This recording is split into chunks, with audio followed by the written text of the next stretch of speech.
Hey Elliot, welcome to the show, man. Glad to have you here. Thanks for having me.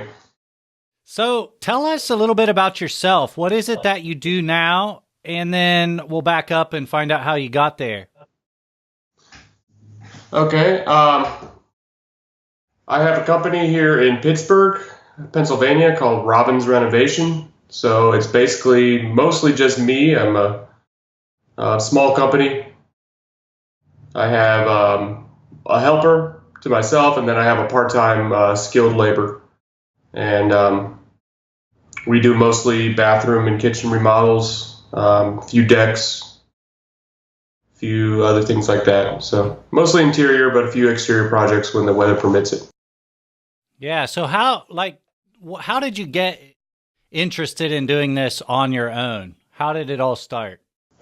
Well, I've been working in the trade since I started working. So my father was a land surveyor before he retired, and I worked for him for a few summers when I was really young, and sort of got a little bit of work ethic there. And then when I was, I think, about 15, I started working summers doing more construction, siding and windows and that kind of thing. And that turned into full-time work after high school. And I decided to skip college because I was already making more money in construction than most people were making who had graduated college with several $100,000 in debt. So I just decided to pursue that. It wasn't long before I went out on my own. I think I was 21 when I went out on my own. I was doing a lot of sub work at first, and I've been pretty well completely self-employed for probably close to 10 years now. So back at 21, how did you know that it was the right time to go on your own? It's just sort of happened. I was working for somebody. I worked for a tile company in Paducah, Kentucky for about a year, and it was steady work, but they just weren't paying what I needed. And so I got a job on my own, and that kickstarted it. I did that job, and one thing led to another, and so I just kept jumping from job to job, and lo and behold, I'm self-employed. So, So has it always been called Robbins Renovations? no, for a long time I was just under my name, just Eliott Robbins, and then I decided to incorporate a few years ago. Okay. How did you make that decision? Um, I think it adds a little more level of respect to your name, to a prospective client, that have an actual corporation, that you've done the paperwork, you have your business licenses, you have your insurance. They're just not hiring Eliott Robbins, they're hiring a company to do their work. And there's some tax benefits too, but Well, let's talk about that briefly. What are some tax benefits for incorporating? you would ask me that because Hey, I am not a numbers guy, yeah, and I know that there's tax benefits. And if you have trouble explaining it, don't worry about that because that's what accountants are for. yeah, But that is what accountants are for. It has to do more, I think, with the being self-employed rather than than considering yourself as an employee of your company. mhm. So I would really have to go in depth with my accountant to explain it correctly. Yeah, But no, that's perfectly fine. I was just thinking about the guys and girls that are listening, thinking about whether they should incorporate or not. And yeah, you know, it's cheap to do. I mean, you could do it online with like Rocket Lawyer or something pretty cheap. Or you can find a local attorney. yeah, I'm sure you could incorporate for $500 to $1,000 probably easily. cool. So, Eliott, what do you wish you knew back when you started that you had to learn the hard way? I'd say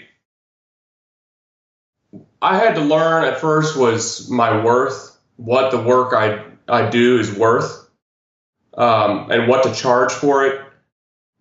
Because when you're first starting out, you're just happy to get any work, and you bust your butt sometimes and don't really make the money you should be making for what you do. Now, granted, if you're charging a lot of money, you have to have the skills and the quality to back it up. So, and not everybody starting out has that, but you do have to know what to charge for a job. Don't undercharge. If you're getting every job, then you're not charging enough. You shouldn't get every job that you bid. Mm-hmm. So if you get half the jobs you bid, you're probably about right. And that's going to get you into a better market too. You might charge a little more than you feel comfortable with, but you're going to find people who will pay for the quality, and that'll get you into a better market, which will benefit you in the long run. Mm-hmm. So how was that difficult for you back when you were starting?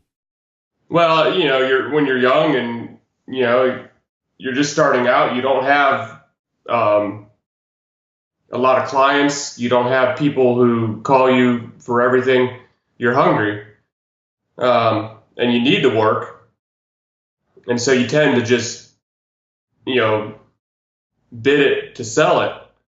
You're selling on price point alone until you're known. So you kind of have to start out that way a little bit. If you're new to an area or if you're just starting out, you do have to kind of bid to sell, but you got to be careful that you don't stay in that rut, because then you're going to only have clients that shop only on price alone, which is what you don't want. You mentioned charging what you're worth. What do you mean by that? Well, what is your time worth? The time you put into any project is worth something. The project itself, the work you're doing, is worth something. So no matter what it is, if you're doing quality work, then you deserve to be paid for that quality work. So there's a difference between skilled labor and just grunt labor. Like you mentioned, if you don't get 50% of the jobs, then it's probably about, you're charging about right. But that's sort of arbitrary. So what can we do? Like, what are some ways that we can determine what we are worth and charge it confidently? That it's a hard thing. It's a struggle, I think, for a lot of contractors, because there's going to be people who think that the price you charge is sky high, no matter what. And there's also going to be people who will be willing to pay just about anything, because they've seen your work. Maybe you've been recommended by somebody, and they've got the money and they just want a good job. So it is a constant struggle, and you don't know necessarily who that person's going to be and how they're going to act when you go into it and you bid a job. And so maybe on one job, you lost the job because you bid it too high. And on another job, you got it, but you could have charged more. And you kind of have to learn as you go, I think, because it's an unknown. I've heard guys talk about, I haven't tried it yet. I've heard guys talk about trying to feel out people on the initial call, like get an idea of budget and, what they want, etc., so that they don't even waste their time if it's going to be something, if it's someone just shopping on price alone. But I think that is a hard thing to do for most contractors, is to figure out the pricing in their area and how to be competitive and yet still make the wage they want to make. Yeah. Are you right now charging by the hour, like time and material, or do you? No. Very rarely do I do that. Only usually if it's a small project for a friend or something. Usually, I guess I do kind of figure it that way. Yeah, right. When I'm doing a bid, I have to figure how much time I'm going to have in it, Right. then my material, and then a percentage on top of that. Hmm. And then, if it's a bigger project, you have to add some slop in there in But case you run what it. the customer signs or agrees to is a price, right? This is what it's going to cost to do this job, not Yes, generally, I mean, technically my bids are called estimates. So there is some leeway in there. If I open up a wall and there's termite damage, yeah. obviously I'm not, going to fix it for free. But yeah, I try as hard as I can to stick to the price that I give them, because I do figure up how much it takes me. So if I've got a couple of extra days in a project, that's on me. All right, Eliott, let's talk a little bit about time management. Something that we struggle with a lot in business is, man, we have so many hats we have to put on, like salesman, estimating, getting the work actually done, and then personal life too, like spending time with family. And what are some ways that you've found helps you manage your time well? You just really have to be on top of things with your time. It's easy to get caught up in Instagram or Facebook or whatever, and you end up wasting a couple hours. So you really have to be cognizant of that, not waste time. Um, I tend to procrastinate, so I really have to be on top of myself about things, about getting bids out and making phone calls back. I try to put in, an honest 8 hours or so a day of actual work, but that leaves my evenings and weekends for sales calls and bids and things. And if you're not careful, it'll eat up all your time. Um, you'll spend 60, 70, 80 hours a week working, and before you realize it, maybe only 30 or 40 of that was in the field. Mm-hmm. But the rest of the time you're in the office or driving around or doing whatever. And that's when you're a contractor and a family man like I am. I have a wife and 3 kids, and it's just easy to disappear, and they don't see you, and you really need to be there for your family, because in the end it doesn't matter how much money you can make. If you're not there for your family, it doesn't mean anything. So I think a lot of contractors struggle with that. I know I do, trying to keep that straight. And sometimes you just have to say, you know what, I'll finish this tomorrow and go spend some time with your family. Just put the phone down, turn the computer off, and go spend some time. Yeah. Man, I remember, like in the 80s or whatever, our phones were hanging on the wall. They were mounted to the wall, and they weren't connected to the computers till later, in the 90s. And it was very easy to disconnect. I mean, like the phone would ring over there and you could decide if you're going to answer it or not. Or, and then once answering machines came out, just let it go to the answering machine. But now, I mean, the internet, the computer, the phone, it's all in one device in our pockets. And it just seems like we can sit at the kitchen table with the family and not even be there with them. Yeah. I've been at fault for that too, and my wife's always good to point it out when I need to make some adjustments. So, and it's true. I mean, and I think we all need to do that sometimes, is make an adjustment here or there, and just get off our phone, because I think we all have them in our pocket or in our hand at all times. Everybody does now. And even at work, you talk about, a kid on their phone all the time, not getting any work done. But half the time it's the guys in the 30s and 40s, the contractors, who are sitting there on their phone not getting any work done. So, yeah, messing around on Instagram. So, Eliott, what is the best advice you've ever been given? I think probably the best advice, and it's been given to me by a few people, is about setting priorities. And we just talked about that a little bit. It is easy to work all the time. You do have to limit your work. In the end, no matter how much you love what you do, no matter how much you're into the craft of it, and you want to be the best possible craftsman, and you want you can. Your work is just a means to an end. So you're only working so that you can provide for your family, for yourself and your family. So once you do that, you've got to shut down. You've got to set your priorities straight. Time is a precious thing. We only have so much time. We all have the same amount of time, so how we spend it is up to us. So you have to buy out that time.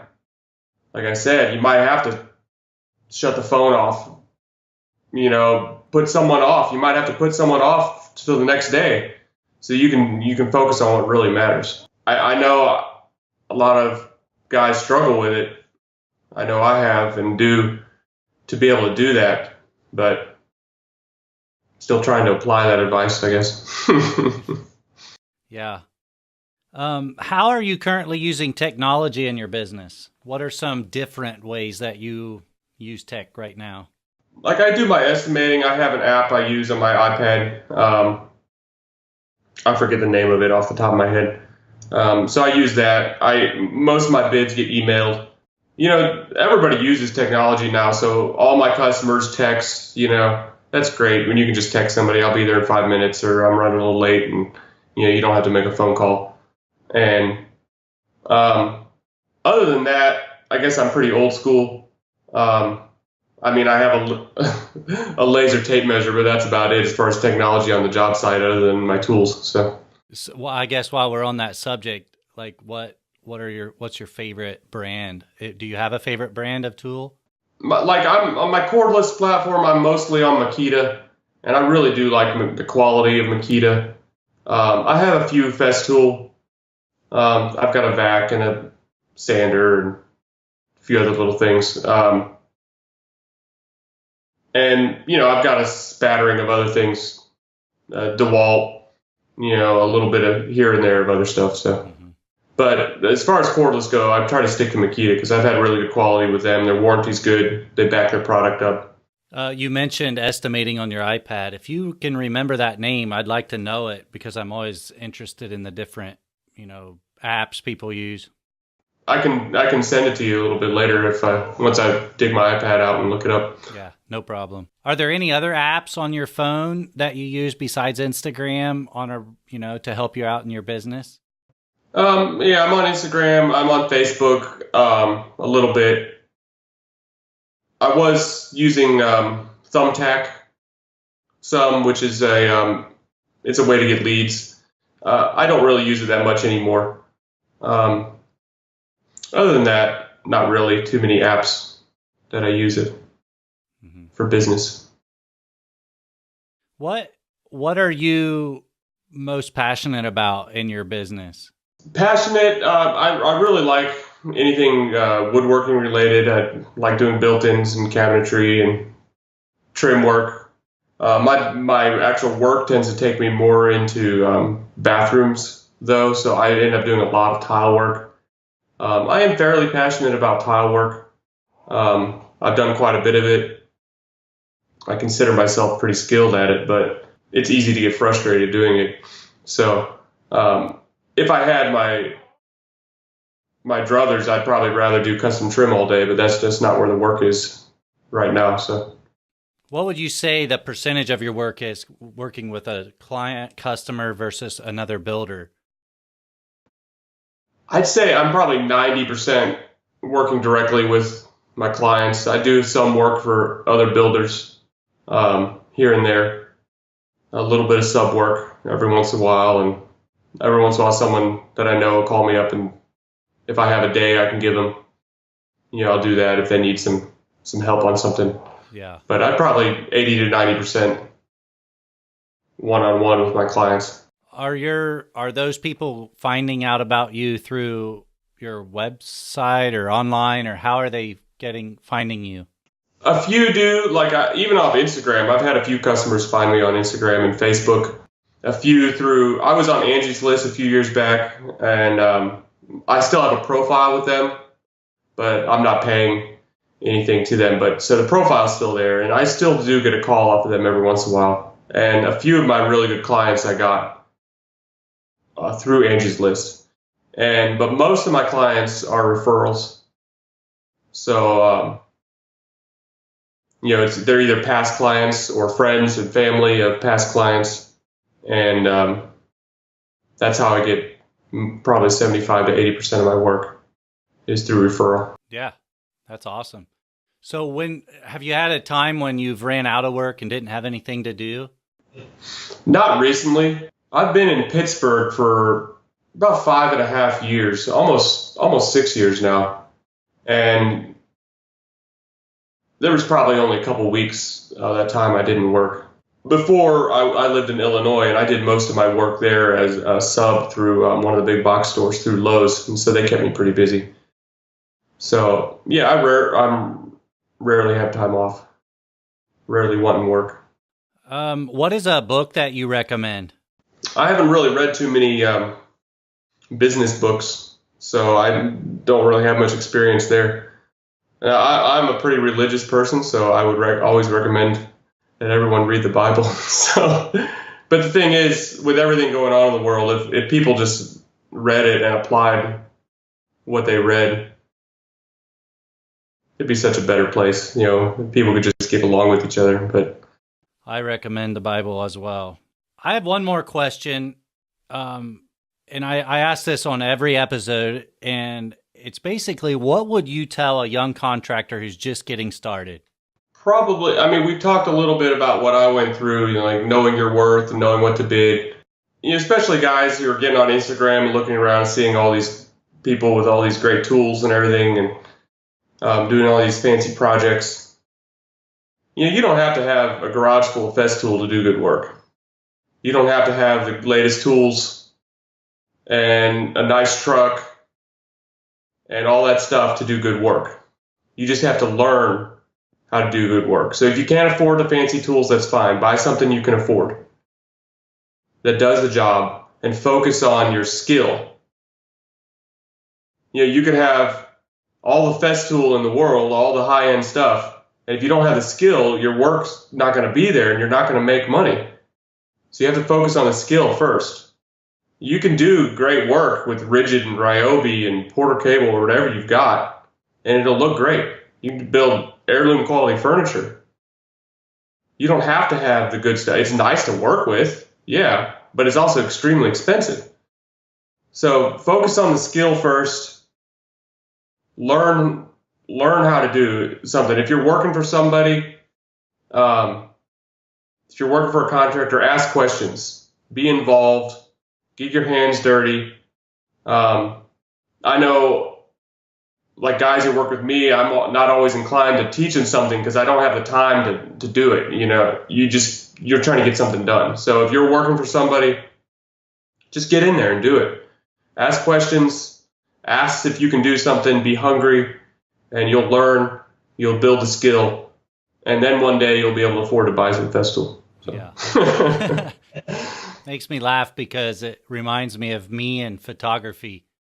It's like, if I just get the nicest Canon SLR digital camera, I'll be able to take better pictures. But no, photography is a skill, right? There's a lot of skill to be learned before your quality catches up with what those high-end tools can produce. Yeah. So that's where you need to go first. Yeah. Is learn. So, I'm just kind of summarizing or wrapping this episode up in thought. You talked about at the beginning knowing your worth, and at the end about building your skill. Don't those two go together really well? Of course they do. And some guys, it may be hard for them to realize that. Maybe it's you do have to have some humility about your work, and I don't think any client likes to have a contractor come in and brag about what they do. But once you start getting recommended, once your clients see your work and they start recommending to other people, you don't have to tell people about your work. They already know what your work is like. That's why they called you. Yeah. So once that starts to happen, then you know that you're catching up. Your skill is there. and your worth is going up. Which also boosts your own confidence as well. Oh yeah, for sure. And sometimes that's where it is you might not have the confidence to bid a bigger job because you don't know, if you can handle it, or you're afraid to lose your shirt on it or something like that. So, but yeah, you have to slowly build there. You can't just jump in. Well, Eliott, we're going to wrap this up now. I just appreciate you taking the time to share a little bit of your story and your experiences. Where can we find out or follow you online and watch what you're doing? Well, I'm on Instagram at Robbins Renovation. Also under the same name on Facebook, so you can see what I'm doing there. Well, thank you so much for coming on today. I really appreciate it. Thanks for having me. It's been fun.